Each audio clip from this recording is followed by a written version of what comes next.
Kung ang isang 1,000 peso ay 1 gram times 1 million, lumalabas na 1 tonelada ang bigat ng 1 billion pesos. Kung hahatiin sa 20 na maleta, katulad na nakita natin dito mga kapatid, ay tig 50 million pesos ang laman ng bawat isa. Katumbas ng 50 kilos bawat maleta. Mabigat, pero kaya buhatin ng 2 tao. At kung 6 na van ang maghahatid, nasa 3 hanggang 4 na maleta bawat van. 1 billion pesos. Ganun kalaki. Isang bagsakan. Pero teka, may mas malaki pa. 35.24 billion pesos. Nakakalula mga kapatid sa dami ng zeros. Kung may 1 million pesos ka na pwede mong gastusin araw-araw, ay aabutin ka ng 96 years bago mo maubos. 96 years. Halos 1 century na. Ako nga, hindi ko alam kung paano uubusin ang 1 million pesos sa loob ng 1 araw.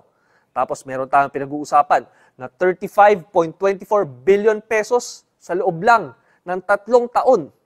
Ano nga ba ang pwedeng bilhin ng 35 billion pesos? Makita natin dito na 7 Gulfstream private jets kung nasa 5 billion pesos ang bawat isa. 35 na mansyon sa Forbes Park na tig 1 billion pesos. 881 na Rolls-Royce Cullinan kung 40 million pesos ang bawat isa. At lagpas 1,000 na Richard Mille watches kung tig 35 million ang bawat isa. Ganito kalaki ang kayang itapon sa luho. Mas mabuti sana mga kapatid kung nagagamit natin ang napakalaking perang ito sa 14,000 na bagong classrooms o 14,000 na barangay health centers para sa mga komunidad. 35 na provincial hospitals na may tig 100 bed capacity.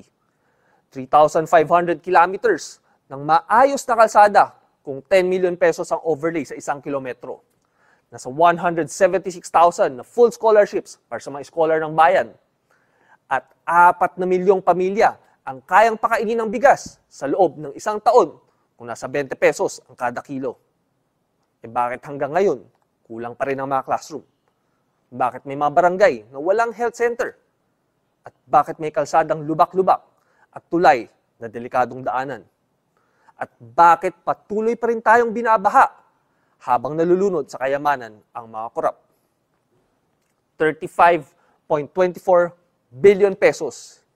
Hindi biro, hindi barya. Sa sobrang laki, kaya mo pa bang i-imagine? At sa Bulacan pa lang yan. Sa DPWH, sa flood control pa lang, at sa loob lang ng 3 taon mula 2022 hanggang 2025. Galing sa tax nating lahat. Hindi ba ang yaman ng Pilipinas? At sa ibang probinsya, ibang ahensya, ibang proyekto, ganito rin ba ang kalakaran? Paano na lang kung substandard ang mga eskwelahan, ospital o tulay? Paano kung gumuho ito at may mga mamamatay?